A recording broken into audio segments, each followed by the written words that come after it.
मध्य पूर्व एक ऐसा इलाका जो अपने ऐतिहासिक महत्व और तनावों के लिए जाना जाता है, एक बार फिर से अशांत है। ईरान द्वारा इजराइल पर किए गए हालिया मिसाइल हमलों ने पूरी दुनिया में हलचल मचा दी है, जिससे एक बड़े संघर्ष की आशंका पैदा हो गई है, जिसके वैश्विक परिणाम भयावह हो सकते हैं। हालांकि इस बढ़ते तनाव का तात्कालिक कारण युद्ध के धुंध में छिपा हुआ है, लेकिन इसकी जड़ें दशकों पुराने अविश्वास, वैचारिक मतभेद और भू राजनीतिक प्रतिद्वंद्विता में गहराई से जुड़ी हैं। इजराइल के महत्वपूर्ण ठिकानों को निशाना बनाकर किए गए ये हमले दो कट्टर दुश्मनों के बीच चल रहे गुप्त युद्ध में एक महत्वपूर्ण वृद्धि को दर्शाते हैं। इन हमलों की बहादुरी और सटीकता ने इजराइल को हिलाकर रख दिया है, एक ऐसा देश जो इस क्षेत्र में अपनी शर्तों पर युद्ध लड़ने का आदी रहा है। जैसे जैसे धूल जमती है और दुनिया सांस रोककर देखती है, सवाल उठता है, क्या ये दुश्मनी की लंबी कहानी का एक और अध्याय है, या हम एक बहुत बड़े और विनाशकारी संघर्ष की शुरुआत देख रहे हैं? चिंता इस बात से और बढ़ गई है कि ईरान की मिसाइलों को पूरी तरह से रोकने में इजराइल का बहुप्रचारित आयरन डोम डिफेंस सिस्टम विफल होता दिख रहा है। यह अत्याधुनिक प्रणाली, जिसे आने वाले रॉकेट और तोपखाने को मार गिराने के लिए डिजाइन किया गया है, इजराइल की बहुस्तरीय रक्षा रणनीति का एक महत्वपूर्ण हिस्सा है। हालांकि गाजा में हमास जैसे समूहों के छोटे पैमाने के हमलों के खिलाफ आयरन डोम प्रभावी साबित हुआ है, लेकिन बड़े पैमाने पर समन्वित हमले के प्रति इसकी संवेदनशीलता उजागर हुई है। इसने ईरान जैसे दृढ़ विरोधी के खिलाफ अपनी रक्षा करने की इजराइल की क्षमता के बारे में गंभीर चिंताएं पैदा कर दी हैं। संभावित रूप से तेहरान और उसके सहयोगियों को और साहसी बना दिया है। आयरन डोम के कवच में सेंध ने इजरायली समाज में सदमे की लहरें भेज दी हैं, देश की सुरक्षा की भावना को हिलाकर रख दिया है और इसकी रक्षात्मक क्षमताओं की प्रभावशीलता पर सवाल उठाए हैं। यह भेद्यता ईरान और उसके समर्थकों को और अधिक बढ़ावा दे सकती है, संभावित रूप से इस क्षेत्र को व्यापक संघर्ष के कगार पर धकेल सकती है, को बढ़ाता है।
संघर्ष का जोखिम उठाएगा।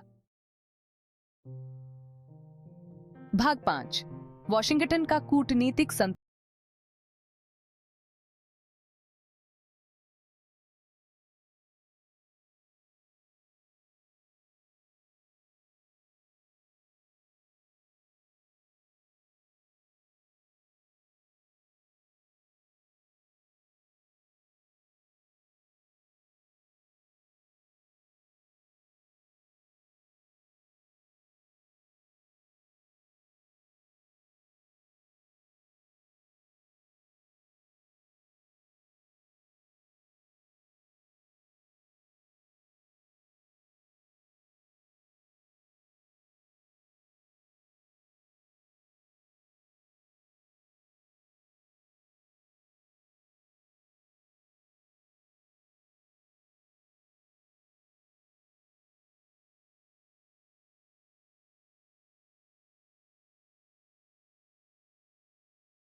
आयोजन शामिल होगा।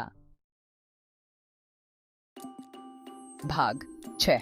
मास्को का कैलकुलेटेड गैम्बल, अराजकता के बीच अवसर। इस क्षेत्र का एक अन्य प्रमुख खिलाड़ी रूस बढ़ते तनाव को चिंता और अवसर के मिश्रण से देखता है। जबकि मास्को एक परमाणु सशस्त्र ईरान को रोकने में वॉशिंगटन के हित को साझा करता है, यह संघर्ष को अपने स्वयं के भू राजनीतिक एजेंडे को आगे बढ़ाने के अवसर के रूप में भी देखता है। रूस के ईरान और इजराइल दोनों के साथ घनिष्ठ संबंध हैं। और उसने संघर्ष में खुद को एक संभावित मध्यस्थ के रूप में स्थान दिया है। ये मास्को को प्रभाव डालने, दोनों पक्षों की भूमिका निभाने और पश्चिम से संभावित रियायतें निकालने की अनुमति देता है। यह संघर्ष अमेरिका और उसके सहयोगियों का ध्यान यूक्रेन से हटाने का भी काम करता है, संभावित रूप से रूस के पश्चिमी हिस्से पर दबाव कम करता है। हालांकि मास्को एक व्यापक संघर्ष के जोखिमों को भी पहचानता है, जो इस क्षेत्र को अस्थिर कर सकता है और अपने हितों के लिए खतरा पैदा कर सकता है। भाग 7, बीजिंग की व्यावहारिक शांति, ऊर्जा और स्थिरता सुनिश्चित करना।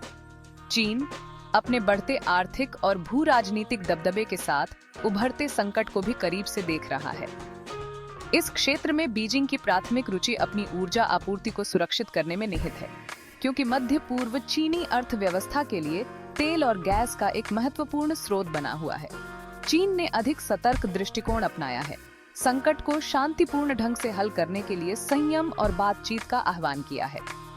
बीजिंग इस क्षेत्र से ऊर्जा के प्रवाह में किसी भी तरह की रुकावट से सावधान है, जो उसके आर्थिक विकास को खतरे में डाल सकता है। अमेरिका और रूस के विपरीत चीन इस क्षेत्र में ऐतिहासिक बोझ या सुरक्षा प्रतिबद्धताओं से बोझिल नहीं है। ये बीजिंग को अपने आर्थिक हितों पर ध्यान केंद्रित करने और स्थिरता को बढ़ावा देने के लिए अधिक व्यावहारिक दृष्टिकोण अपनाने की अनुमति देता है। भाग 8, पिछले संघर्षों के भूत, ऐतिहासिक बोझ और भविष्य का डर। मौजूदा संकट ईरान और इजराइल के बीच लंबे और कड़वे इतिहास से और जटिल है। दशकों के अविश्वास, दुश्मनी और छद्म संघर्षों ने एक अस्थिर वातावरण तैयार किया है, जहां एक छोटी सी गलतफहमी भी एक व्यापक विस्फोट को जन्म दे सकती है। 1970 के दशक में ईरानी क्रांति, जिसने अमेरिका समर्थित शाह को उखाड़ फेंका और एक इस्लामी गणराज्य की शुरुआत की, ने दोनों देशों के संबंधों में एक महत्वपूर्ण मोड़ ला दिया। 1980 के दशक के ईरान-इराक युद्ध के दौरान इराक के लिए इजराइल के समर्थन ने दुश्मनी को और गहरा कर दिया। ये ऐतिहासिक बोझ वर्तमान पर एक लंबी छाया डालना जारी रखता है, अविश्वास को बढ़ावा देता है और एक शांतिपूर्ण समाधान को और अधिक मायावी बनाता है। भाग 9, कगार पर। क्या यह चिंगारी हो सकती है? जैसे जैसे तनाव बढ़ता जा रहा है, दुनिया सांस रोककर देख रही है, अकल्पनीय पर विचार कर रही है। क्या यह क्षेत्रीय संघर्ष नियंत्रण से बाहर हो सकता है और तीसरे विश्व युद्ध को प्रज्वलित कर सकता है?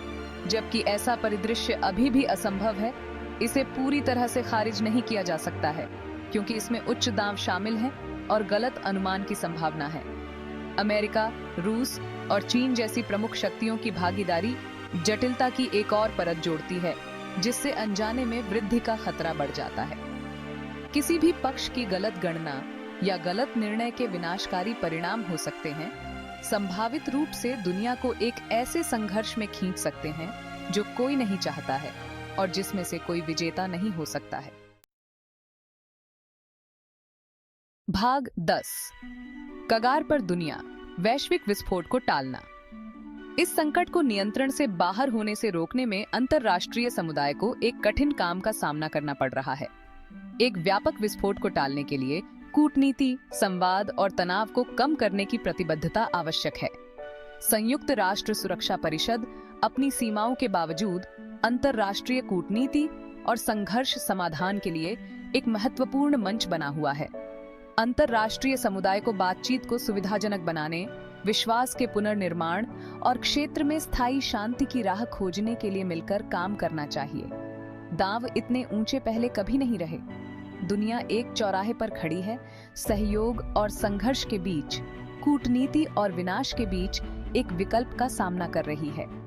हम जो रास्ता चुनते हैं वह आने वाली पीढ़ियों के लिए मध्य पूर्व और संभावित रूप से दुनिया के भाग्य का निर्धारण करेगा।